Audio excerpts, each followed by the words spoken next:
ফজা পাগলা সংসদে হেভি মুক্তিযুদ্ধ দেখছেন তো? যতদিন রয়্যাল বেঙ্গল টাইগার থাকবে মুক্তিযোদ্ধা জিতবে, রাজাকার কোনোদিন এদেশে জয় লাভ করতে পারবে না। বিএনপির অন্যান্য এমপি মন্ত্রীরাও আমি তো এই নিয়ে এপিসোড করেছি। আবার দেখলাম জামাতের এমপি শাহজাহান সাহেব কইছে গোলাম আজম নাকি স্বাধীন পূর্ব পাকিস্তানের স্বপ্ন দেখেছেন। এই সংসদ একটা নাট্যশালা হয়ে যাইতেছে।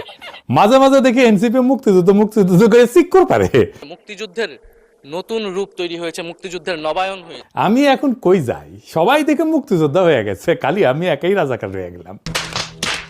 1971-কে 2024-এর জুলাই বিপ্লবের মুখোমুখি দাঁড় করাইয়া 2024-কে বাতিল করে দেওয়ার শয়তানি অনেক আগে থেকে শুরু হয়েছে। এই শয়তানিটা শুরু করছে বিএনপি, পিছে ছিল ইন্ডিয়া আর আওয়ামী লীগের ন্যারেটিভ পাওয়ার। তাই জুলাইকে একটা দার্শনিক আর ঐতিহাসিক ভিত্তির উপরে দাঁড় করাতে না পারার দায় এখন পুরা জুলাইকে দিতে হইতেছে। মুক্তিযুদ্ধের ধারাবাহিকতায় নাকি জুলাই হয়েছে, এ বয়ান আগে আনে আসিফ নজরুল। আবার নাহিদ সংসদে দাঁড়ায় সে আসিফ নজরুলের কথা ধার করিয়া কইতেছে জুলাইয়ের মধ্য দিয়া মুক্তিযুদ্ধের নবায়ন হয়েছে। হ্যাঁ, জুলাই মুক্তিযুদ্ধেরই ধারাবাহিকতা। শুনেন, জুলাই গণ অভ্যুত্থানের মধ্য দিয়ে মুক্তিযুদ্ধের নতুন রূপ তৈরি হয়েছে, মুক্তিযুদ্ধের নবায়ন হয়েছে। ভাই মুক্তিযুদ্ধের চেতনা কোটান কোট এইটার বিরুদ্ধেই তো জুলাই হয়েছে। শুনেছেন? একবার আসিফ নজরুলকে দিয়ে আসা ইন্টারিম বানায়া এলো, তারপরেও এদের শিক্ষা হয় না। 1971-এর ধারাবাহিকতায় জুলাই আসে নাই। 1971-এর সাথে জুলাইয়ের কোনো সম্পর্কই নাই।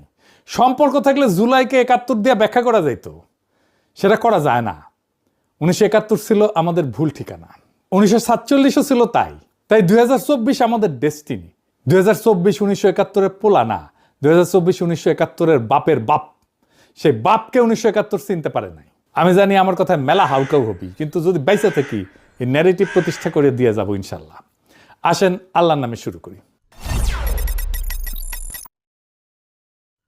16 জুলাই 2024 রংপুর বেগম রোকেয়া বিশ্ববিদ্যালয়ের সামনের রাস্তায় একটা ছেলে দাঁড়াইছে, হাতে শুধু একটা লাঠি, সামনে পুলিশ, শটগান উঁচায়, কয়েক গজ দূরত্ব মাত্র। ছেলেটা পিছায় না, উল্টা সামনে আগায় যায়, দুই হাত ছড়ায় দেয়, বুক চিতায় দাঁড়ায়। সে যেন বলতেছে গুলি করো, আমি প্রস্তুত।